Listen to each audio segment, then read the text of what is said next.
Mental health is a disease. It's a disease of the brain, just as if someone was diagnosed with cancer, yet there's no empathy for someone with a mental illness. No one wants to show up at your bedside if you are diagnosed with a mental illness. Please welcome Karena Dawn. Best-selling author, trainer, and the co-creator of the lifestyle brand Forbes dubbed a fitness empire. Tone it up. It was traumatic as a teenager, not knowing if your parent is alive, where they are, in and out of their home. Had this aha moment of, this is not how your life is meant to be, Karena. You are not going to survive like this. Did you begin to feel more empathy for your mother? As I became an adult, I learned about mental illness and what it was and how could I support my mother the best I could while, and this took a long time, while supporting myself. And fitness just became my saving thing. It became my therapy. When I would run, I would think, I would dream. We know how to self-destruct, trust me. But we also know the path on how to get back. What would you tell your 15-year-old self if she could sit by you right now and she was listening to you? She was scared because her mum was missing. You didn't know if she'd come back. What would you tell her right now?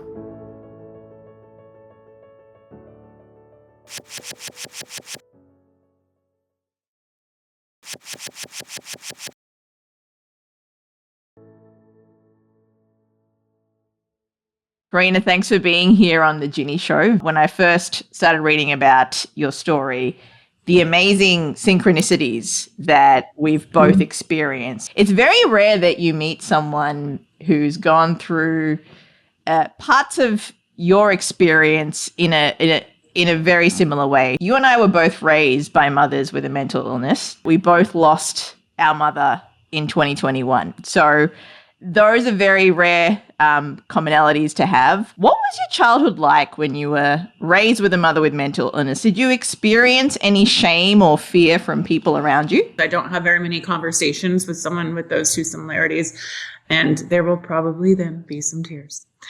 Of course. But good tears, healing tears, all the things. I feel growing up in the 90s that I didn't have anyone to talk to and to talk about this with and to talk about what was going on inside the walls of my home.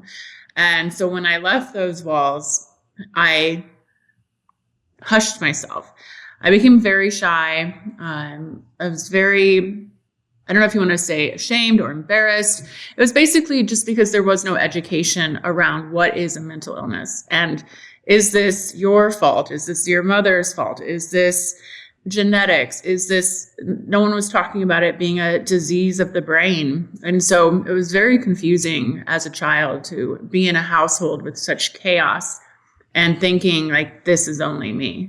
Absolutely. I had a very similar experience where culturally as well, there's a big stigma around mental illness being Sri Lankan.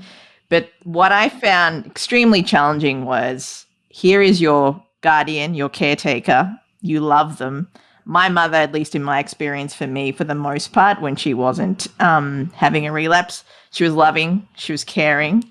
But when she was in the episodes of her mental illness, I didn't quite understand. I'm like, I still love you. Something feels wrong. I don't understand. And no one's kind of telling me what's going on. So I kind of felt like I didn't know who to believe or who to reach out to.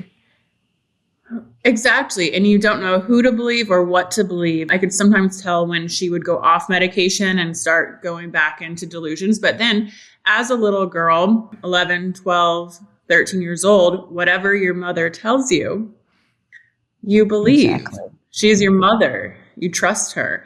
And so that was one of the biggest unlearnings and learnings that I had to work through as I became a young adult. As you got older, Karena, I'm wondering too that, did you begin to feel more empathy for your mother? And I guess as you unlearned those parts of you, did you connect with her in a different way as an adult than you could as a child?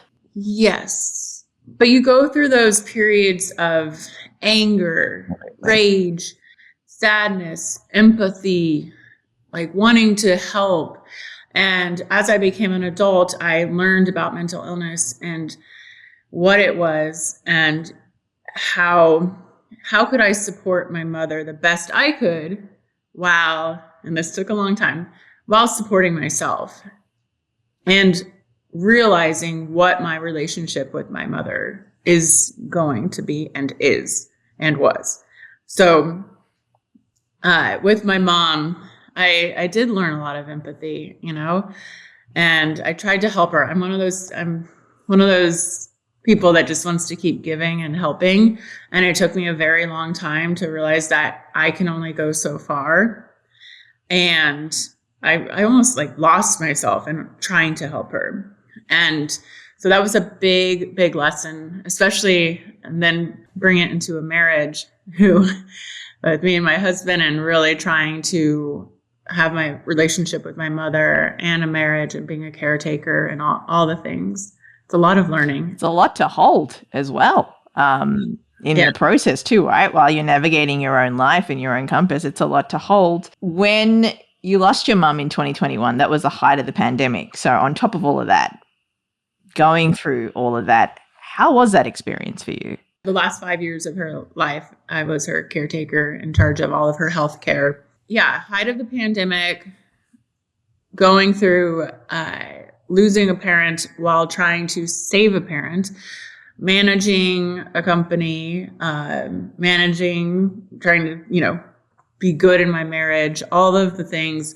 It was probably one of the most difficult years in the recent years of my life to manage all of that, because, I was in my, just turning 40, maybe 39, 40. And I didn't have any friends that had a mentally ill parent or taking care of their parents or have that responsibility, or who had lost a parent. So I kind of felt, again, like alone in that way, but my husband was a great support system. But it was hard. But I will tell you, and I always say this because of how I was brought up and dealing with all of this trauma and having to always figure things out, and you get it. Oh, yeah. Always just being there, I was able to be strong and able to maintain somewhat of a peace of mind, somewhat of control of my life, and able to manage so many different parts. My mum, for the last 10 years of her life, she had dementia, Alzheimer's. So she could still recognize me and my sister, but some people she had a more delayed reaction to or a memory of. And when I got the call from my sister saying, hey, you should pack your bags, mum's at end of life, come to Australia, I had to do a 14-day hotel quarantine while knowing my mum could go at any moment. And then thankfully, when I left hotel quarantine, even though it was weird counting down the days, because I knew one more day closer to exiting hotel quarantine meant one less day for her on Earth. So it's like this weird time paradigm, right? And then the other part of it was when she passed, exactly what you said, all of the things I'd gone through in my childhood that prepared me to show up for her, for myself, I felt that prepared me for that part of the closure of her life. Yeah, speaking of quarantine, and so the last 3 days of my life, my mom was in a hospital in San Diego. Yeah. And it's such a weird time. Yeah. And many people experience this, where I had to put on a suit, gloves, cover my face, mask, and then hold my mother's hand with a glove on. I know. Yeah. That's like, it's such a, I mean, how did you feel in that moment? I mean, holding her hand with a glove on, like. Well, it's interesting. And as you see, if you're watching, I get emotional because I hadn't held my mother's hand since I was a little girl. You felt like a little girl again? Yeah. Yeah. Oh. Brushed her hair, prayed over her. But yeah, there was, it was in that, time of this masking and stuff. And it was a hard thing. You feel like a little girl, but in that moment, you're kind of like the parent, right? You're looking after her. So you're feeling all these mixed things. I wonder if when you were going through after she passed, what was the most helpful way that you grieved? Because You grieve the loss of your parent. You kind of grieve the loss of the parent that you wish you had or never had. And then all the other stuff. It's a lot. And you got to run a company. What was your healing journey like? For me, I had to sit in a lot of silence and meditation, reflection. I took some time off. I would say, because as I mentioned, a lot of friends around me had not experienced that grief before. I let myself lay on a couch for a week or two. Yeah. And, the response of, well, when are you going to get over it? And I'm like, this is something that has been such a huge part of my life that now, after probably living with my mom for 30 plus years with her mental illness, now all of a sudden, poof, it's gone. So now is where the healing begins. Now is, who is Karena without her mother that she's constantly got on the back of her mind? So that, as you know, for me, it's in September this year is 3 years. And it's still a healing journey. But there's this freedom and lightness, but still this wanting. And I don't know, it's such an interesting journey of, life and relationships and being a daughter and parentification and, working on healing, your child wounds and all of that. So it's a lifelong process. It's sad. But as you know, I think as we get older and wiser, and healing more, I'm actually in one of the best places I've ever been. When you felt that freedom, I guess removing yourself or shedding that old identity that you had, how had it showed up in other parts of your life? Because for me, it was like people pleasing, because I'm just so used to putting someone else's needs before mine. It was a hard habit to break for me. I don't know if that was the same for you. I had more freedom to do what I want to do. Say yes to what I want to do. And I think that's what showed up, just having the freedom and the permission, which was always there, but the permission to take care of me and do what is good for me versus someone else. You grew a fitness empire. You wrote a best-selling book, and now you host a podcast, The Big Silence. I'm wondering, as a fellow podcaster, talking about these topics, as I am very much into what makes people tick, how they grow and change. What do you enjoy most about being a podcaster? I love meeting people. I love learning. From podcasting, I have friends all over the world, which I love, and we stay connected. But just having these conversations, and it's more like, for me, talking to doctors, psychologists, everyone, it's just continuing to educate myself, connect with people. It's such a great way to build a community and connect. And even my husband, Bobby, he's like, you love podcasting. I was like, I know. He's like, you're such an introvert, but you love podcasting. I was like, because I meet the coolest people. I'm a big proponent of how to work towards harmonizing your life when it comes to work and personal life. And I read one way that you balance all the hats that you wear is following what you call the 8-8-8 rule.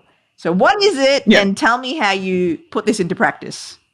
On a perfect day, we should all try to get 8 hours of sleep, not always uninterrupted. And then the morning, have your morning time. I like to get up pretty early and have time. And that's time for a friend, family, working out for me, meditation.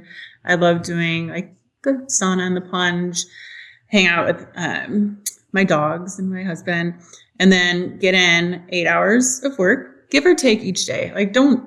When I say that, people are like, well, I don't have time for all this, or some days are longer, or sometimes I can't do this, or I can't give that much time to myself. And in the evening, I really try to wind down, because having a fitness company founded Tone It Up in 2009. Prior to that, I was in fitness and wellness. And in the beginning, there was no structure at all.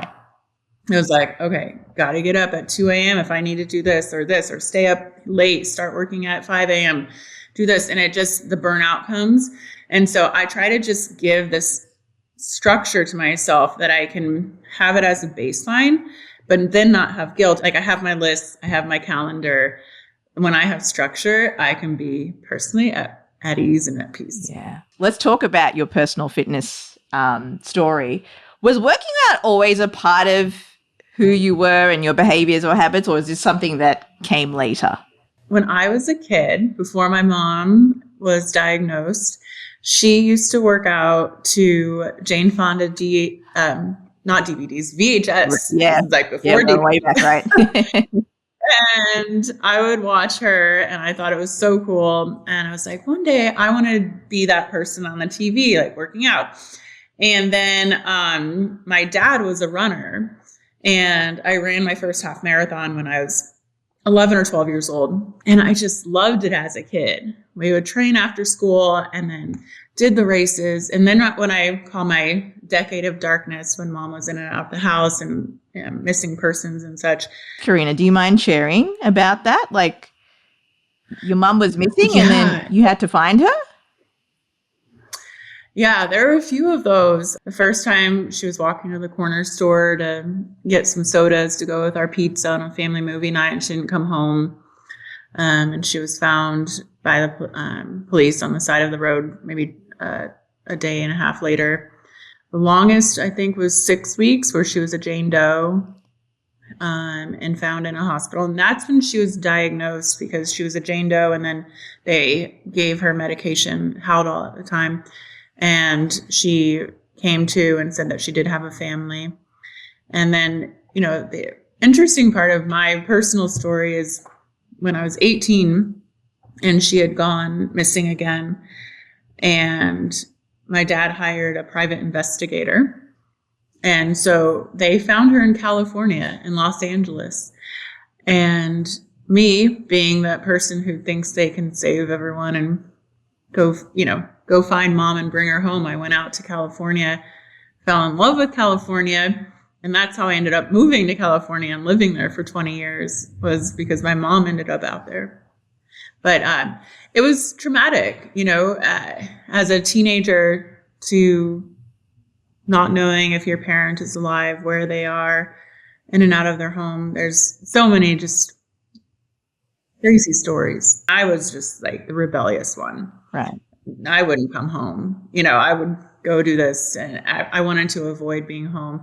I didn't take care of myself. So my early 20s, I was like, had this aha moment of, this is not how your life is meant to be, Karena. You are not going to survive like this. And so it takes a lot to think back of like, okay, what brings me joy? When was I my happiest? And I was like, oh, watching mom work out and crossing that finish line at the 500, at the mini marathon. I decided to start working out again. I signed up for a triathlon.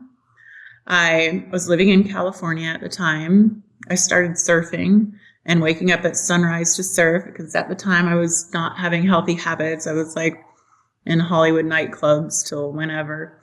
And so I traded my bad habits, switched them for good habits, and realized how much better I felt, even though at the time I didn't want to necessarily do them. But I was like, wow, I'm jumping in the ocean at sunrise instead of going home at sunrise. I always thought that I would end up like my mother, my grandfather, with being diagnosed with a mental illness. And I realized, I'm like, wait a second, my mind is healthy. It's just the choices that I'm making that are unhealthy. Mm-hmm. So I never had pushed myself enough to accomplish or stick to anything and set a goal and actually follow through. So when I signed up for that triathlon and I trained for it and I crossed the finish line, that was my breaking point of, wow, Karena, you can set a goal and follow through and accomplish it. Yeah, then fitness just became my saving thing. It became my therapy. When I would run, I would think, I would dream. When I would bike, when I would swim, I would meditate. And so, yeah, fitness actually became my therapy. How do you hold yourself accountable? Because consistency can be hard, and people don't talk about how unsexy consistency can be, because it's doing the same thing over and over again, right? And people are like, oh, this is boring, and this is where the plateau happens.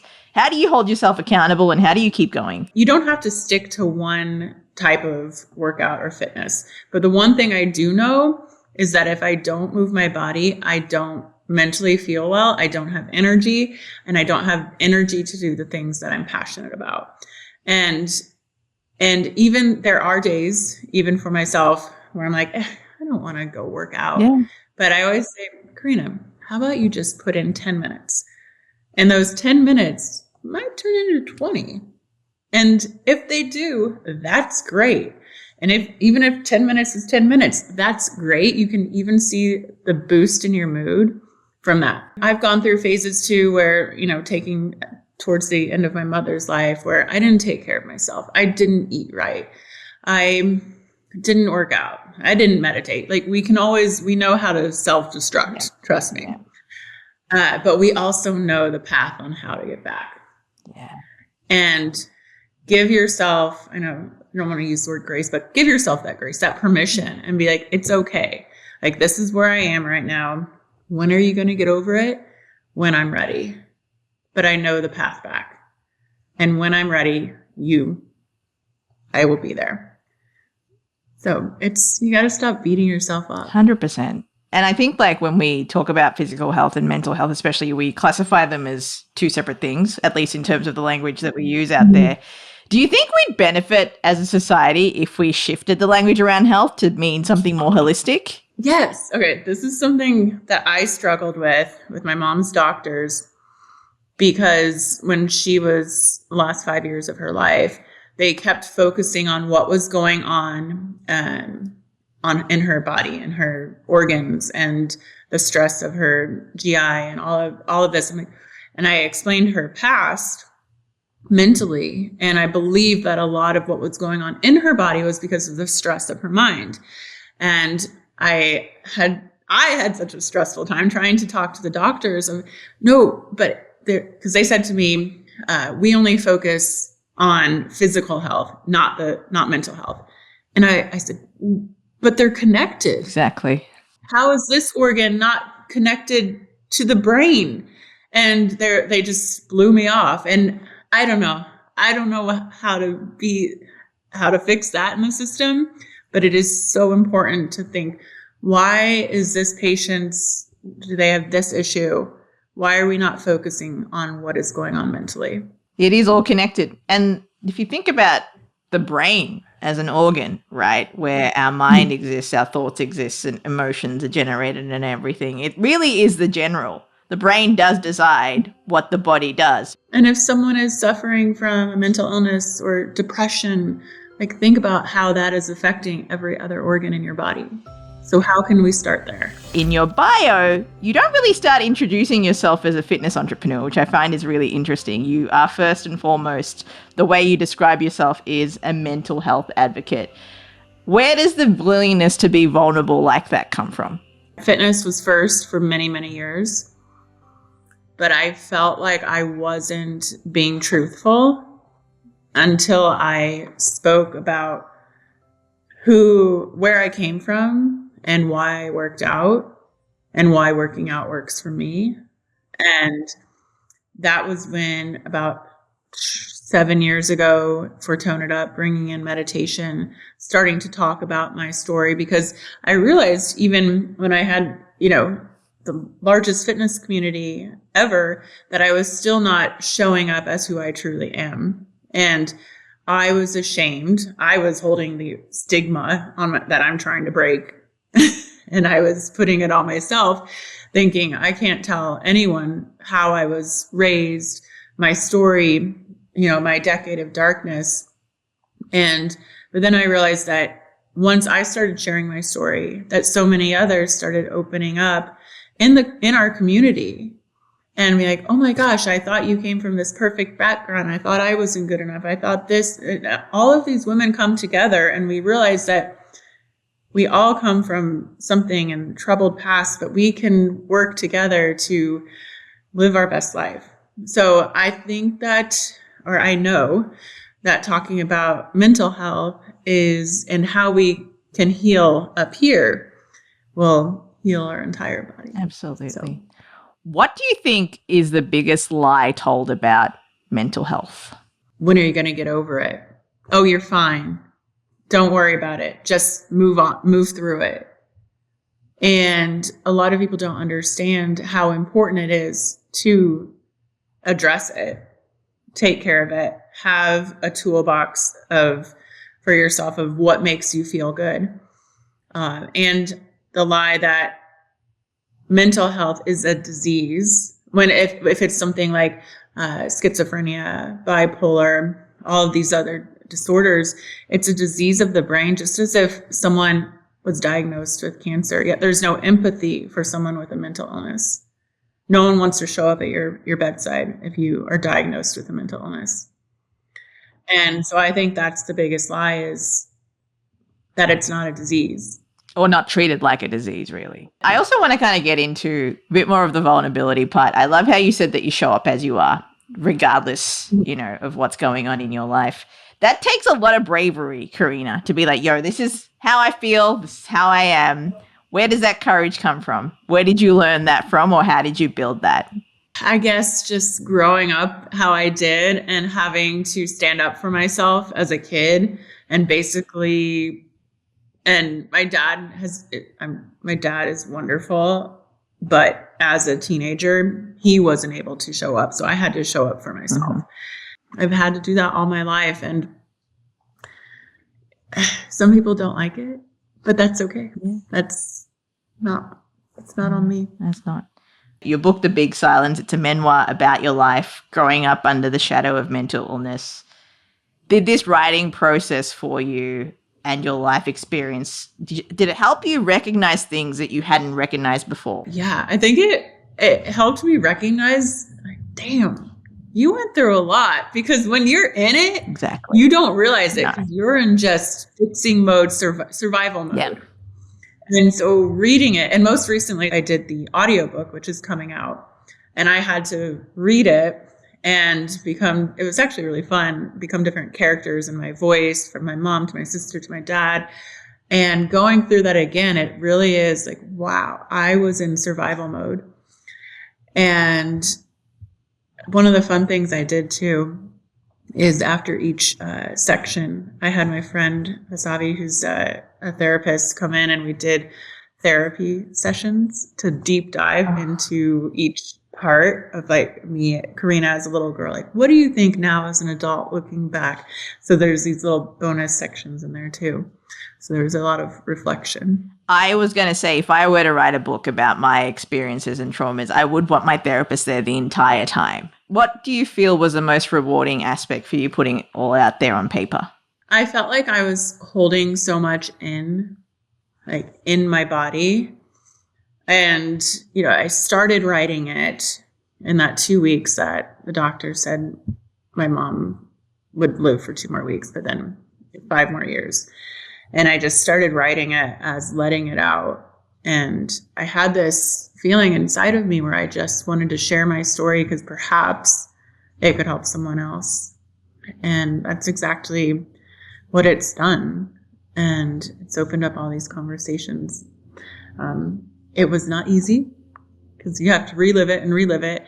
And I have journals from when I was a kid, and somehow I kept them with me from all the different moves. I have all my journals, and my dad and my sister were a part of the writing process to fill in the blanks of what I couldn't remember. It was healing for me. I mean, what about you? Do you think if you wrote everything down and let it all out? Oh my God. Yeah, I have actually started a memoir a while back, and before my mum died. And I remember after she died, I'm like, there's so much I want to say or have to say. So I do journal every day, and in therapy, it comes out a lot too. But I think the part that surprised me or caught me off guard, Karena, was how much it's a parallel. It's how much I miss her in the moments that she's not here for. Like, I'm about to get married. I miss her, that she's not a part of that. But the other part of it is forgiving her for things that she couldn't show up for. It's like, that part sucks because, even though like before she left, I remember I kept saying, I forgive you for anything that you've done. I don't want you to feel, because I also was there by her side when she passed. And I remember saying, look, you know, you can go, you've got nothing to worry about. I'm good. And I think in that moment, I felt I forgave her, but there are other things that come up like, oh, I learned that because this is what I was taught and shown. It's those moments, you don't think about that until you put it out on paper, right? Yeah, I know. I was grateful too to be by her side, and we had that conversation of forgiveness. We had that conversation of my book. We had the conversation of her having regrets and telling her not to have regrets. And it was probably some of my best moments with my mom. Yeah. And also probably the most devastating. Yes. It's like that movie Inside Out where sadness says to joy, I'm right behind you, right? It's like it goes together. Yeah, it's like, why couldn't we have said this sooner? What would you tell your 15-year-old self if she could sit by you right now and she was listening to you, she was scared because her mum was missing, you didn't know if she'd come back, what would you tell her right now? Anything is possible and everything's going to be okay if you believe in yourself and know that you are worthy. And love yourself and take care of yourself. And you're not alone, even though you think you are. So talk to somebody. Reach out. Karena, thank you so much for sharing time with me today. I have learned a lot about the grief process through you, and I thank you for your vulnerability and willingness to share.